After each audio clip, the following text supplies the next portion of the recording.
Look, man, I've got to give it to the Portuguese. The Portuguese. That was the game. That was a very, very good game. And I think, when you're looking at Portugal and your boys, Holland, I think because a lot of people, I think when we did the live show, a lot of people talk about how Netherlands, they lack the kind of cutting edge in attack. But then when you look at how they came through the Euro Nations League, I think, and they were sort of trying to do this in the game, but Portugal just didn't allow them. Holland's game was based on counter-attack. And they were based on, soaking up all the pressure and really countering with 2-3 guys. But that counter really being led by the technical ability and the passing ability and the creativity of a Wijnaldum and a Depay. Everything that Depay has sort of like waned down and sort of gotten off the boil a little bit, which of course is unfortunate because he was such an important component. Let me grab my ring. Such an important component in what made them so lethal. So, but this Portugal team, I think, is very special. I mean, they're already the most successful Portuguese team of all time, 100%.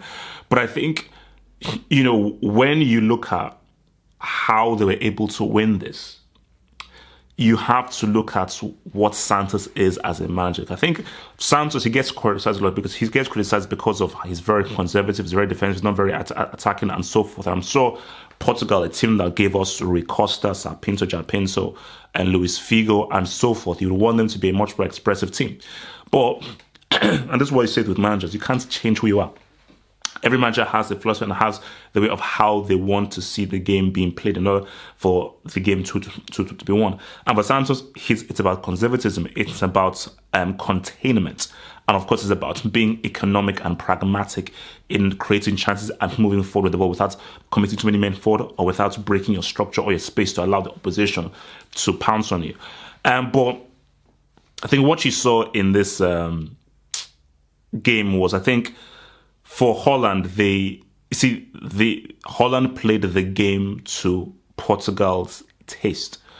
Because you look at that Portugal-Uruguay game, Uruguay are very defensive. See, Netherlands are a balanced team.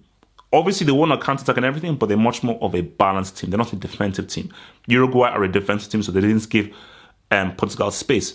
The amount of space that Portugal had, it was crazy. But I think, what you saw is that by giving them space, you really saw just the amount of quality players on the ball that Portugal have. And because there's so many different aspects, and this is what made it so hard for the Netherlands, because you already know the beauty of Christian is like his adaptability.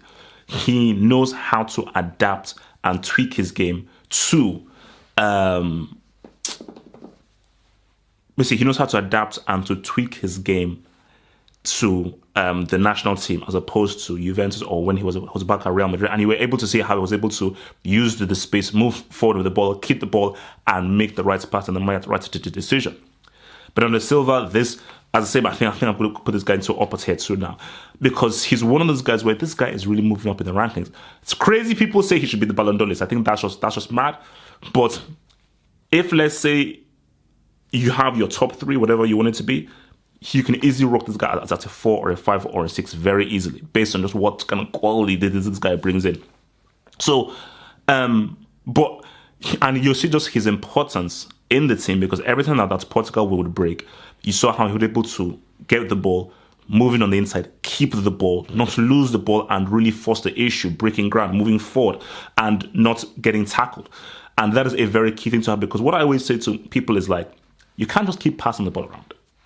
Yes, sometimes you need to pass the ball, move the ball around, but how you create a chance, how you really change things in a game is by you have to move with the ball. You have to have guys who can move with the ball, advance the ball, break the line, dribble, beat men. You need that in the team, and I think that is what a Bernardo Silva gives you.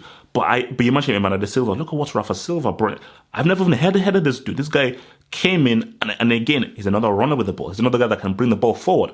And I've been saying this for many years. William Carvalho is, if I'm a manager, that player is one of the first teams on the team sheet.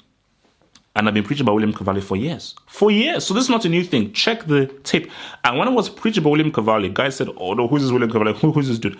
I was like, okay, fair enough, cool. So it's going to be like that. The thing about William Cavalli is he is, no matter what kind of pressure he's on, he is always calm. I mean, Danilo was also very important as well, but my main thing is, because Danilo is good. He ain't William Cavalli. I think William Cavalli, and this guy has been doing this for years, whether teams are pressing, pressurizing and everything, he will always control the ball, won't rush, calm, shield the ball, move around, recycle the ball. That is so important because especially if a team is, if let's say you're winning the game, you want to keep the ball so you can restrict the opposition from having. You're losing the game. You are a bit disheveled. You need to psychologically get yourself back in the game. You need to keep the ball. So to have a situation where, all right, I'm in trouble, give it to William Cavalli. It's almost in a similar sense to a Xavi, where whenever you're in trouble, you just know that just look for the middle of the pitch. Wherever you are, look for the middle of the pitch. That ball is going to get kept. That ball will not be lost. So just William Cavalli, give it to him, boom. He'll give it back. Give it to him, boom. And that's why he's like a sponge. He's like a sponge. He will just absorb, give away, absorb, give away. So he's such a crucial part to what Portugal do. And of course, obviously the defense, which is what is Santos' forte, is such a quality defense. And I think in front, you've seen a guy who's really been a stalwart in this team and been able to really hold down a place, especially in Pepe's absence. So, but I think for Netherlands, they definitely did try to react, and I think, you're looking at De Ligt and Van Dijk. It's Mr. Van Dijk, who's apparently never been dribbled. I think, they didn't. Van Dijk and De Ligt didn't do anything wrong. I think they both played pretty well. I think De Ligt really made some very good tackles and some challenges. But I just felt that, I think Netherlands needed a true explosive player in attack. Because what they have is a good young team and good players. But I felt that in this kind of game, with the way that our Portugal were set up, especially defensively, and how they were not going to allow Netherlands for the counter-attack, I think Netherlands needed, this was a game that called for a Robin. It called for a climate, it called for a backup, it called for someone with some individual brilliance to try and open things up. Because obviously, Netherlands, they tried to, move it out wide, get it to the pipe, move it out wide, put in a cross, try and get a header in. So they were trying just to economically find their way through.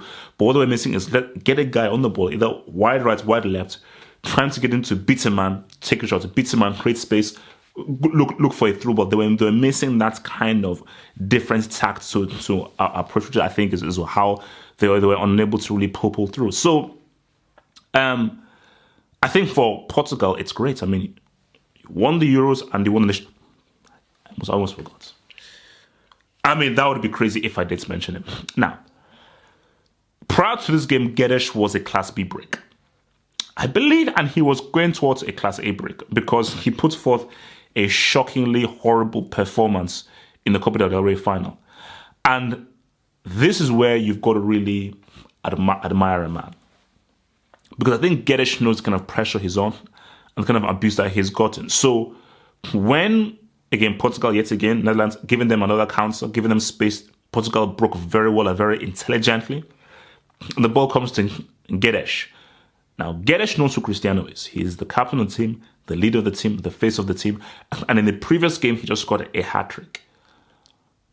Everybody would have said, Guedes, draw the man, make the right pass for Cristiano to either hit it first time or for him to be able to control it, give him that yard of space to be able to put it into the bottom left-hand corner.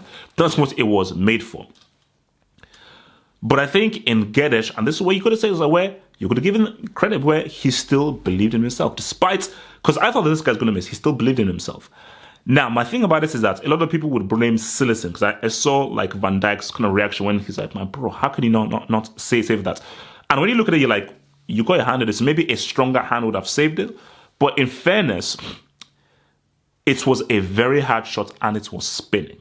So it was the intensity of the shot and the fact that it was spinning made it quite complicated. Because when you look at it closely, because I've been a keeper before, when you look at that thing closely, it was very hard to really get it. You would have had to have a very strong palm to have palmed it out because of the combination of the power of the shots and it's been spinning. Those things combined would have made it very hard for citizens to stop with one hand. But at the end of the day, that's a huge goal. That's the winning goal. That is a huge, massive goal. And I think for that, I'll suspend it. But I'm still going to keep chance. But to score a winning goal in a final, call it whatever it is, Nations League, friendly or whatever, it's still a final of a tournament, which leads to a trophy. It is what it is. That's still that is still a big move. And I think in this Portuguese team, I mean, this seems interesting. As in, I still say for Netherlands, they're a team that's great. No, remember, people have to keep in mind, man, before they start insulting Netherlands and so insulting Koeman. Remember where Netherlands were before Koeman arrived? Didn't qualify for a World Cup, didn't qualify for a Euros, where they were losing to these average teams, were losing to Hungary, and they allowed Hungary to qualify for the Euros ahead of them. Netherlands were literally at the bottom of the flipping barrel. And Ronald Koeman has come in and against all odds, beating Germany, beating France, able to take them to the finals of this Nations League, which for me, I think is huge. It's huge. And beating England, who, same as in the World Cup, beating France and Germany all the way. And the lead also lost 1-0, although I say Portugal were definitely the better team. And Portugal definitely outplayed them. And Portugal should have won by more. It is what it is, man. It is what it is. So,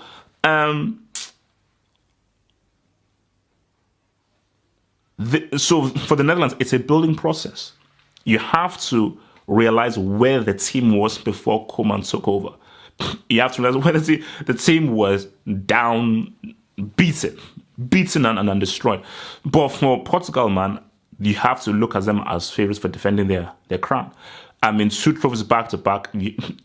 This is a strong core. It's almost similar to what I've said about Liverpool, where the defense, the midfield, and that's like everything is working in synergy. Because remember, there was a long time ago where Portugal never really had a striker. You had your Figo, you had your Rui Costa, you had all of these guys, but they never really had that kind of important striker.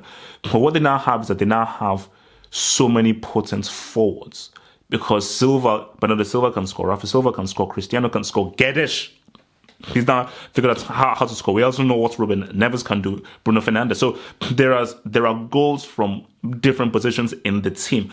But it's like you have your forwards, you have your anchor midfielder, you have your DM, you have your strong defense. I almost forgot. How Sergio Roberto got any minutes ahead of Nelson Semedo is crazy. For me, Nelson Semedo has to be top 3 right backs right now. I think for me, obviously, number 1, people would argue maybe Alexander Arnold might be number 1.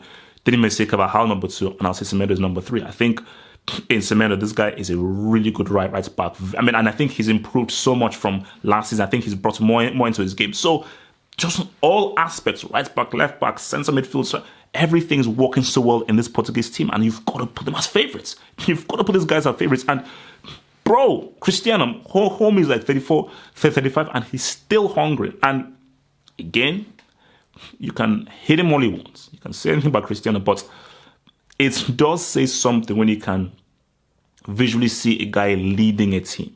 You can visually, and I think you can see a guy raise a team up, and it's vocal. I'm not naming any names, but I do like my captain to be vocal. I do like my captain to really, because see, there are 2 kinds of captains. There's the captain like that you see like a Cristiano or a Oliver Kahn, where they shout, they talk a lot, they're boisterous, and you can see them visibly trying to raise the intent of the team. Remember, psychology is very important in football. But then you have the other captains like a Lamb, who is very professional. And again, I don't have to shout. I will shout when it needs to be. I'll tell you what happens when it needs to be.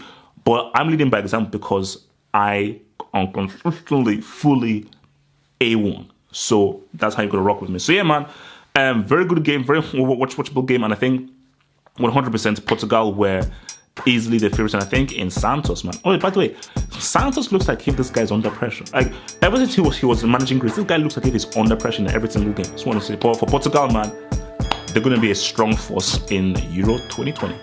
Yo guys, the merch store is here. Click in the description box below to take yourself to the flipping Have a Football Hot clothing store, merch store, man.